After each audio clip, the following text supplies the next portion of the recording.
हम अभी बोकारो में और हमारे साथ हैं श्वेता सिंह, जिनको दूसरी बार कांग्रेस पार्टी ने बोकारो जैसी शहरी सीट पर आपको जिम्मेदारी दी है। किस तरीके से आपका चुनावी अभियान अभी तक चल रहा है? चुनावी अभियान बहुत अच्छा चल रहा है और आज मैं ग्रामीण के दौरे पे थी, दिन भर उधर ही थी, तो बहुत अच्छा माहौल है। लोग साथ में घूम रहे हैं और एक परिवर्तन का माहौल है निश्चित रूप से। तो देखिए 20 तारीख को क्या होता है, देखते हैं। बोकारो की कई समस्याएं हैं, जिन समस्याओं इसमें से एक विस्थापित की बड़ी समस्या है, तो आप जा रही होंगी तो उनकी समस्याओं को कैसे आप देख रही हैं, और आपको जनता अगर चुन के देती है, मौका देती है, तो उसको उससे कैसे निपटा रही है? बिल्कुल, देखिए क्षेत्र में बहुत सारी समस्याएं हैं। विस्थापित की भी समस्या है, चास निगम में समस्या है, पिंडराजोरा प्रखंड होने की समस्या है, शिक्षा नीति की समस्या है। शिक्षा की नीति पे प्राइवेट स्कूलिंग जो चल रही है वो मनमानी ढंग से जिस तरीके से काम कर रहे हैं उस पर कोई रोक नहीं लग रहा है। सरकारी जितनी स्कूल्स हैं हमारे यहाँ पे, उस पर भी मतलब अगर हम लोग एक प्रतिनिधि होने के नाते अगर ठीक से ध्यान देते हैं, अगर उस शिक्षा को प्रणाली को ठीक से अगर हम लोग उस पर दुरुस्त करते हैं तो निश्चित रूप से बहुत लोगों को इसका फ़ायदा होगा।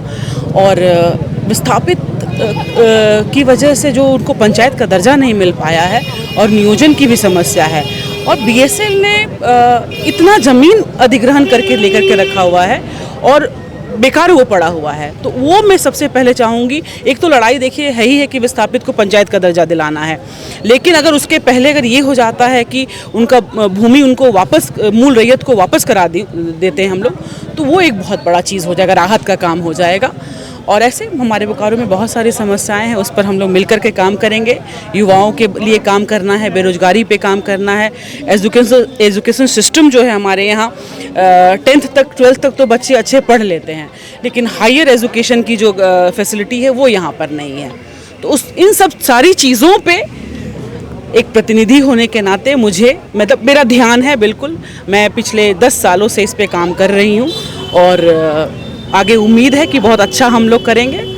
अब मैम, महिलाएं इस बार इस चुनाव में देख रहे हैं कि महिला उम्मीदवार कई तरह की हैं, और आप अभी महिलाओं से भी मिल रही थी। महिलाओं का क्या रुझान है आपकी तरफ या सरकार को लेकर? स्वाभाविक है, देखिए कोई भी महिला को देख के थोड़ा सा तो उनके सॉफ्ट कॉर्नर हम लोग बोलते हैं, वो तो स्वाभाविक है वो होगा।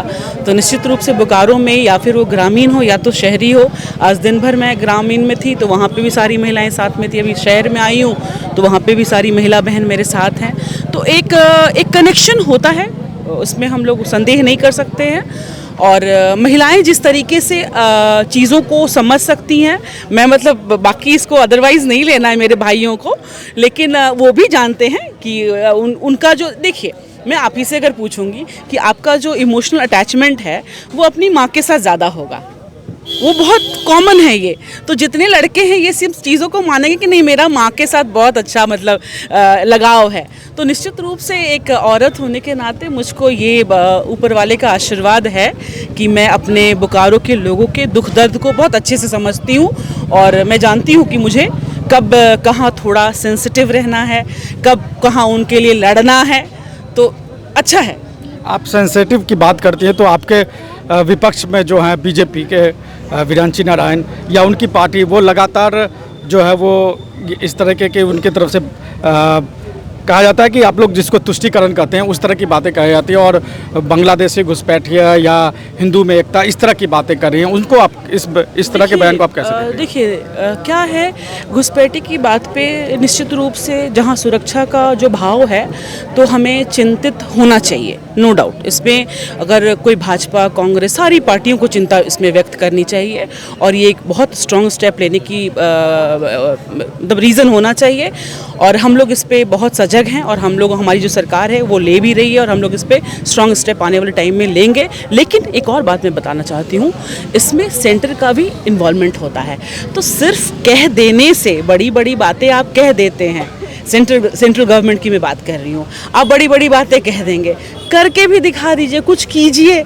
सिर्फ तुष्टीकरण की बातें करने से तो नहीं हो जाता है ना। हमारे लोगों को जो चाहिए रोजगार, हमारे लड़कों को, बच्चों को क्या चाहिए? रोजगार चाहिए, आप रोजगार दे दीजिए।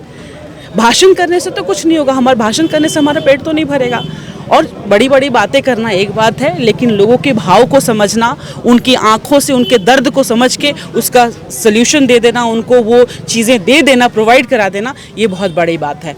तो मुझको ऐसा लगता है कि मैं अपने बोकारो के लोगों के परिवार के बीच में हूँ और हम लोग ये मिल करके सब साथ में करेंगे। एक छोटा सा सवाल और आखिरी सवाल, पिछली बार आप बहुत कम मार्जिन से जीतने से रह गए, तो इस बार आपको क्या लग रहा है कि ये आंकड़ा पार कर पाएंगे? जीत मार्जिन आप लोग कितना मान के लेके चलेंगे? देखिए क्या है, यूपीएससी आप लोग मेरे और भी मेरी किसी से बात चल रही थी, तो वो मेरा उदाहरण रिलेट करके दे रहे थे कि मैट्रिक एग्ज़ाम से। तो मैंने बोला मैट्रिक एग्ज़ाम तो सब लोग देते हैं, सबने दिया है, किंतु मेरा एक सपना था यूपीएससी कि काश हम भी यूपीएससी देते और हम भी डीसी और एसपी होते। तो वो नहीं हुए, तो चलो ये सही, लेकिन ये जो मेरा कार्यकाल रहा उसको मैंने यूपीएससी के परीक्षा की तैयारी की तरह ही लिया। संघर्ष मेरा वैसा ही रहा, वो 4 बजे सुबह उठ करके खुद पे काम करना हो या फिर रात के 2 बजे तक जो सांस्कृतिक कार्यक्रम यहाँ का छो नाच और यात्रा होता है गांव में, तो वहाँ पे उपस्थित रहना, शरीर स्वस्थ नहीं है उसके बावजूद भी लोगों के दुख सुख में खड़े रहना।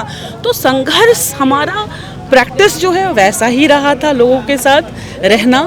तो तैयारी बहुत अच्छी है और ये भी मैं कहूँगी कि मेरा पूरा बोकारो, चास, सारे गांव से लेकर शहर तक हम लोग सब साथ में मिलके काम किए हैं।